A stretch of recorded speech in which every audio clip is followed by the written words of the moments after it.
বাংলার মাটিতে ভক্তির যে স্রোত শতাব্দীর পর শতাব্দী ধরে বয়ে চলেছে, তার এক উজ্জ্বল অধ্যায় হল বৈষ্ণব সংস্কৃতি। এই সংস্কৃতির প্রাণপুরুষ শ্রী চৈতন্য মহাপ্রভুর আবির্ভাবের পর প্রেম, ভক্তি আর নাম সংকীর্তনের যে জোয়ার উঠেছিল, তা আজও বাংলার গ্রাম থেকে গ্রামান্তরে জীবন্ত। এই ভক্তিধারার এক পবিত্র কেন্দ্র হল শ্রীপাঠ শ্রীখণ্ড, যেখানে পদার্পণ করেছিলেন মহাপ্রভুর অন্তরঙ্গ ভক্তরা। এখানে জন্ম নিয়েছেন বৈষ্ণব পদাবলীর রত্নসম ব্যক্তিত্ব নরহরি সরকার ঠাকুর, মুকুন্দ কবিরাজ এবং রঘুনন্দন ঠাকুর, যাদের সাধনা ও সৃষ্টিতে আজও ধ্বনিত হয় ভক্তির অনুরণন। আজ আমরা প্রবেশ করতে চলেছি সেই পবিত্র ভূমি শ্রীখণ্ডে, যেখানে ইতিহাস, ভক্তি আর সংস্কৃতি মিলেমিশে তৈরি হয়েছে এক কালজয়ী অধ্যায়। চৈতন্য ও চৈতন্য পরবর্তী যুগে তৎকালীন অখণ্ড বর্ধমান জেলায় গড়ে উঠেছিল একাধিক বৈষ্ণব তীর্থ। এই বৈষ্ণব তীর্থগুলিকে শ্রীপাঠ বলা হতো। এই শ্রীপাঠগুলির অবস্থান ছিল মূলত ভাগীরথী নদীর তীরে, যেখানে ইতিহাস, ভক্তি আর সাধনা মিলেমিশে তৈরি করেছিল এক অনন্য ঐতিহ্য। আজ আমরা আছি এমনই এক শ্রীপাঠে, যার নাম শ্রীপাঠ শ্রীখণ্ড। তো চলুন আজকে আমরা ঘুরে দেখি শ্রীপাঠ শ্রীখণ্ড আর জানি এখানকার বিস্তারিত ইতিহাস।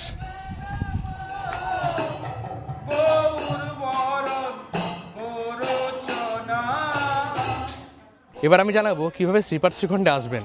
আমার বাড়ি যেহেতু অগ্রদ্বীপে, আমি অগ্রদ্বীপ থেকে কাটাও এসেছি, আর কাটাও থেকে বর্ধমান লোকাল ধরেছি। জাস্ট কাটোয়ার পরের স্টেশন হচ্ছে শ্রীপাঠ শ্রীখণ্ড। তো এখানে এসে আমি স্টেশনে নেমেছি। এরপর স্টেশন থেকে নেমে একটা অটো বা টোটো করে আমরা যে ধর্মীয় স্থানগুলি আছে সেগুলি ঘুরে দেখব। ঠাকুর বাড়ি কোনখানে যাবো? চারটে মন্দির আছে, তোমার চারটে বিশ্বনাথ মন্দির। তো এখান থেকে কাছে কোনটা হবে? ভোজনাতলা হবে। ভোজনাতলা থেকে আগে বোয়াটিং যেতে বলো, বোয়াটিংয়ে তারপরে ভেতরে আছে গোপীনাথ মন্দির। গোপীনাথ মন্দির চারটে মন্দির, ওইখানেই এক জায়গাতেই তিনটে মন্দির আছে। এক জায়গায় তিনটে আছে, সেটার নাম করো তো, কি কি আছে? ওই ঠাকুর মন্দির, বটডাঙ্গা না বড়ডিঙা হচ্ছে আলাদা মন্দির। এই তিনটে আছে। চলো তিনটে ওখানে নিয়ে যাবো। কত করে? 10 টাকা করে তো? 10 টাকা দরা ঘুরবে, 10 টাকা করে পড়বে।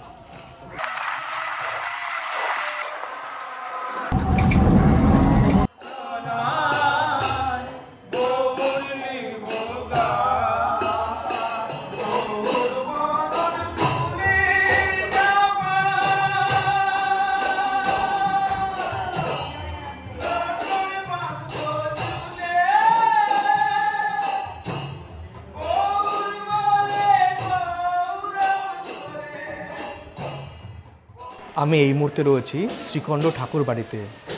এটি শুধু মন্দির না, এটি বাংলার ভক্তি আন্দোলনের এক জীবন্ত ইতিহাস। এখানেই ছিল ভক্তি আন্দোলনের অন্যতম প্রতীকৃত শ্রী নরহরি ঠাকুরের শ্রীপাঠ।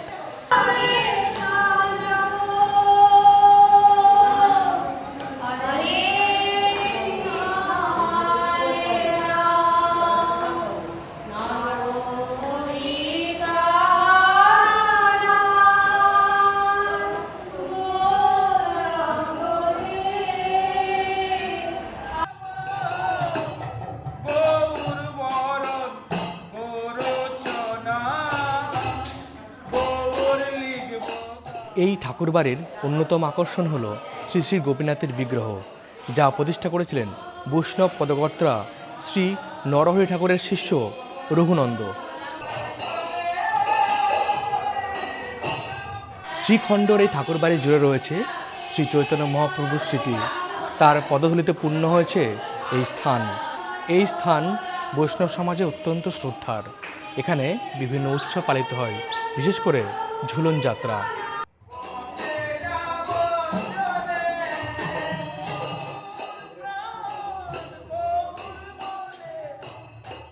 তাহলে নিমাইকে সবাইকে নিমাইকে সেবা দিতেন। নিমাইকে ফল এখন আগের দিন কত রকম ফল টল নিমাইকে সেবা দিতেন। আজকে সেই সব লোককে ছাড়তে হবে, মাকে ছাড়তে হবে, বিষ্ণুটাকে ছাড়তে হবে, সেবা ছাড়তে হবে। আমরা যে 56 লোক 36 বার মানে আত্মসেবা করি, ঘরে 5টা তরকারি নিয়ে দেবো, হ্যাঁ 2টা তরকারি।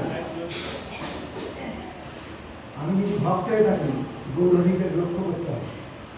আর তিনি সেবা করেন কি না সাকসেস করে কচি মাছ যেগুলা কেউ খাবে না।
আমি এই মুহূর্তে রয়েছি বৈষ্ণব পদকর্তা শ্রী শ্রী নরহরি ঠাকুরের ভজন কুটিরের সামনে।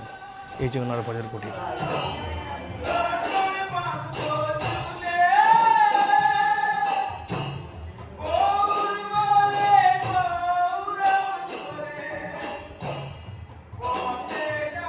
এই শ্রীখণ্ডে জন্মগ্রহণ করেন শ্রী শ্রী নরহরি সরকার ঠাকুর, যিনি ছিলেন মহাপ্রভুর অত্যন্ত ঘনিষ্ঠ সঙ্গী।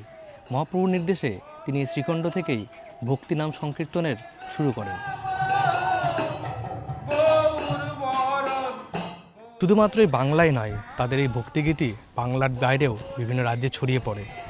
চৈতন্য মঙ্গল কাব্যের রচয়িতা শ্রী লোচন দাস ছিলেন তারই শিষ্য। ভূতনাথতলাটা শিব মন্দির, ভূতনাথতলাটা শিব মন্দির। ওখানে কি হয়? গাজন হয়? গাজন হয়, আমাদের গাজনটা হয় 15 দিন ধরে।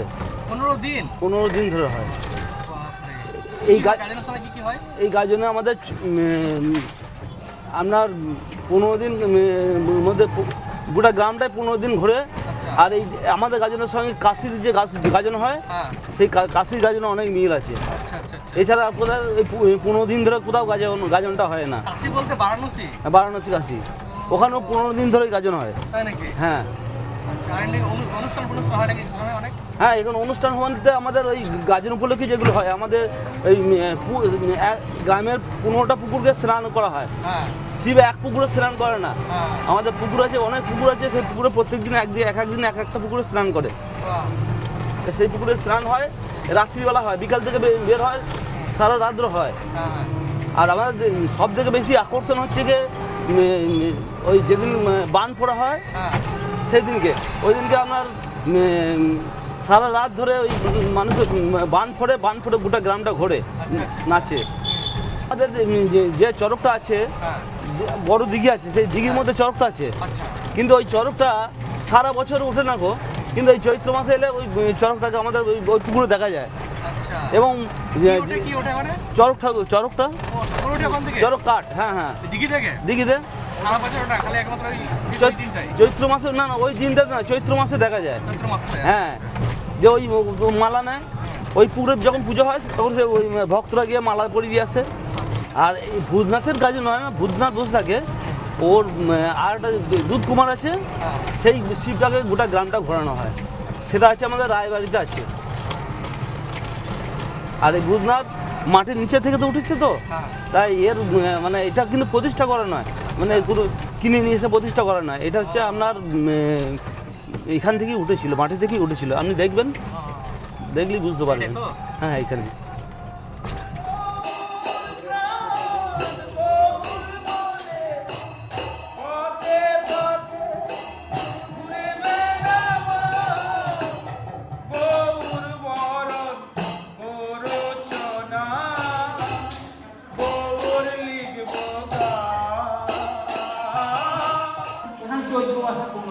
চৈত্র মাসের 15 তারিখে দূর দূরান্ত থেকে লোকজন আসে না? কি কি হয় মোটামুটি সে সময়? এবারে হয় মানে কি 15 তারিখে ঠাকুর এইখান থেকে বেরোবেন বাবার স্থান থেকে। উনি হচ্ছেন মামা, উনি ভাগনা। উনি যেতে পারেন না বলে ভাগনাকে দিয়ে পরিক্রমা করান। আচ্ছা। 15 তারিখে স্নান করার পর তারপর দিন ঠান্ডা লেগে যায় ঠাকুর, বছরের পর একবার বেরোচ্ছে। আচ্ছা, তারপরে 17 তারিখ থেকে আবার ওই এক দিন এক একটা ঘাটে স্নান করবে। 21 তারিখে বানেশ্বর বেরোবে, একজন আলাদা কামাবে, সেই বানেশ্বরটার মাথায় নিয়ে গোটা গ্রামটা পরিক্রমা করবে। 25 তারিখে আমাদের এখানে গ্রামের আশেপাশে গ্রাম বা আমার নিজের গ্রামেও সব সন্ন্যাস গ্রহণ করে। তারা থাকলো 28 তারিখে যারা শ্মশানে ভক্তি হয় তারা 27 তারিখে কামালো, কিংবা 26 তারিখে কামালো। এই করে এটা চলে আসছে একবার 30 তারিখ পর্যন্ত। এই প্রথা আজকে চলছে। আর ওই 30 তারিখে উনি আবার নিজের স্থানে চলে যাবেন, যেখান থেকে আসেন ওইখানে আবার চলে যাবেন। 30 তারিখে হলো, তারপরে 30 তারিখে এখান থেকে চলে গেলেন, এখানে আর আসবেন না। দিয়ে ওইখান থেকে সিংহাসনে নিয়ে চতুর্দলে বসিয়ে উনি মাঠে চলে যাবেন একবারে চরকতলা বলে একটা জায়গা আছে, সেই চরকতলায় গিয়ে ওনাকে পুজো করে আবার নিয়ে এসে গ্রামটা পরিক্রমা করে আবার ওখানটায় গিয়ে। আচ্ছা, এখানে তন্ত্র সাধনা এগুলোর পীঠস্থান এখানে এরকম কিছু হতো আগে? হ্যাঁ, আগে ছিল বলি। সেটা একজন ছিলেন কামিক্ষনাথ ভট্ট। তার নামে উনি ওই যে দেখতে পাচ্ছেন, উনি ওই মা দুর্গা রূপে শান্তি রূপে দেখা দিয়েছিল। এখন কতটা সত্যি কতটা জানি না, কিন্তু এখন বাস্তবে এইটা ধরে আছে, এইটাই বলতে পারি। কিন্তু এনার বলাটা কঠিন ব্যাপার। উনি তো স্বয়ং পাতাল থেকে উঠেছেন, উনি তো প্রতিষ্ঠা করেন নয়। উনি আজকে প্রায় 1200 বছর, 12,000 থেকে 13,000 বছর আগেকার ব্যাপার। ও এখন বলা কঠিন ব্যাপার। তারপরে বাবা এই ঘাটে স্নান করেন, এখান থেকে স্নান করা জল নিয়ে এসে বাবার ঘাটে এখন দেওয়া হয়, পরিষ্কার করিয়ে রেখে দিয়ে এই পুজো 9টা 9:30টায় পুজোয় বসে, 11 সাড়ে 11 পর্যন্ত পুজো হয়। তারপরে আবার ঠাকুরকে বিশ্রাম 12টার পর বিশ্রাম দেওয়া হয়। আমি এই মুহূর্তে রয়েছি শ্রীখণ্ডের বাবা ভূতনাথ তলায়। বাবা ভূতনাথের দর্শন পেয়েছি, খুব ভালো লেগেছে। আর একটা কথা বলি, আমি প্রসঙ্গক্রমে বলে রাখাই ভালো যে আমি যখন এখানে আসছিলাম আমার একটা ফোন চুরি হয়ে যায়, চুরি হয় না, হারিয়ে যায় অ্যাকচুয়ালি। তো আমি গোটা এলাকায় ঘুরছি, ফোন পাচ্ছি না করে কাকা থ্রু ওরা আমাদের হেল্প করেছে। তারপর কাকা বললাম লাস্টে কাকা ফোন তো পাচ্ছে না, তাহলে চলো মন্দিরের সামনে যাই। মন্দিরে যখন এলাম, মন্দির দর্শন হলো না, ফোন চুরি হয়ে গেল বা ফোন হারিয়ে গেল। তো তারপর আবার এই বাবা ভূতনাথের মন্দিরে এসেছি, সঙ্গে সঙ্গে আমি ফোনটা পেয়ে যাই। এখন খুব ভালো লাগছে। আর কাকা আমাদের থ্রু আউট হেল্প করেছে। আপনারা যদি কেউ শ্রীখণ্ডে আসেন আর গাইড চান, কাকা আমাদের যেমন গাইড করছেন, এর আগেও আমরা কাকার ভিডিও নিয়েছি। কাকা আমাদের মোটামুটি ভূতনাথ মন্দির সম্পর্কে অনেক কিছু বলেছেন, সেগুলো আমরা শুনতে পারবেন অবশ্যই। তো কাকার সঙ্গে যোগাযোগ করবেন। কাকার ফোন নাম্বারটা কাকা বলে দিচ্ছে এখন। 8926012684। কাকার নামটা বলে দিন। আমার নাম প্রশান্ত পাঁজা। তো আপনারা যদি শ্রীখণ্ডে আসেন কাকার সঙ্গে যোগাযোগ করবেন, কাকা খুব ভালো ঘুরিয়ে দেবে। আর কাকা খুব ভালো মানুষ, এটুকু আমরা বুঝতে পেরেছি। নমস্কার।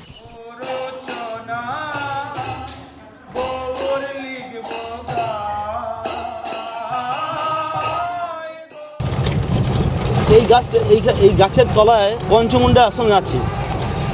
আগেকার দিনে ডাকাতরা ডাকাতি করতে গেলে এই পঞ্চমুণ্ডে আসনে বসে তারা তন্ত্র সাধনা করে তারপরে ডাকাতি করতে যেত।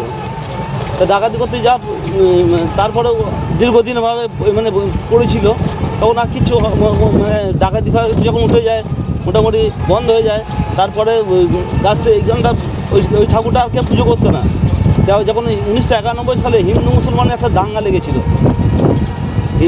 আমার শ্রীখণ্ড গ্রামের চতুর্দিকে মুসলিমরা ছিলেন, এই মুসলিমদের সঙ্গে কিন্তু আমাদের হিন্দুদের একটা দাঙ্গা হয়েছিল। সেই দাঙ্গাতে আমাদের হিন্দুদের খুব একটা ক্ষয়ক্ষতি হয়নি এই মায়ের জন্য।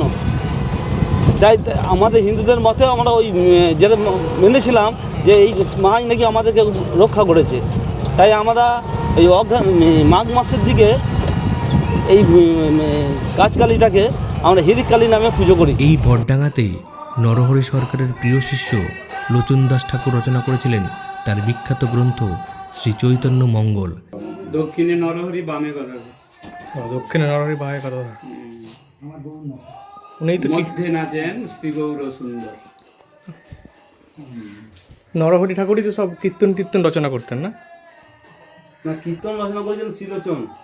অনেকে আছে না নরহরি আছে, নরহরি আছে। নরহরি সরকারও আছেন, হ্যাঁ হ্যাঁ আছেন, উনি আছেন। অসংখ্য পদ আছে, অসংখ্য। যখন বড়ডাঙ্গা মেলা হয়, যখন আমাদের শ্রীখণ্ডে গ্রাম থেকে যখন বড়ডাঙ্গা পর্যন্ত আসে বা যখন যায়, তখন কিন্তু ওই ঘরানায় কীর্তন করতে করতে যায়। কেমন হয় সেটা, কেমন হয়? সেটা ওই কীর্তন গাড়ি রাস্তায় চলতে চলতে কীর্তন হবে, আর এখানে দাঁড়িয়ে দাঁড়িয়ে কীর্তন হয়, ওটা ওখান থেকে আস্তে আস্তে কীর্তন গাইতে গাইতে আসবে। আর একদম র্যালির মতো থাকে, বিশাল লম্বা র্যালির মতো থাকে। ওই মানে কেউ কথা বলে না, যখন ওই হরিনাম যখন হয় তখন সবাই মিলে ওই কীর্তনের সঙ্গে নাচতে নাচতে কাল দিতে আসে। আচ্ছা, এই অগুরুদেব গোপীনাথ আর এই যে শ্রীখণ্ডের গোপীনাথ, এই গোপীনাথটা মানে প্রথমে কোন গোপীনাথ, আপনি জানেন কিছু এগুলো? দেখুন, এখানে যে গোপীনাথ, এই গোপীনাথ তো নরহরি সরকার, আর ওখানে যে গোপীনাথ, এই গোপীনাথ তো স্বয়ং মহাপ্রভু।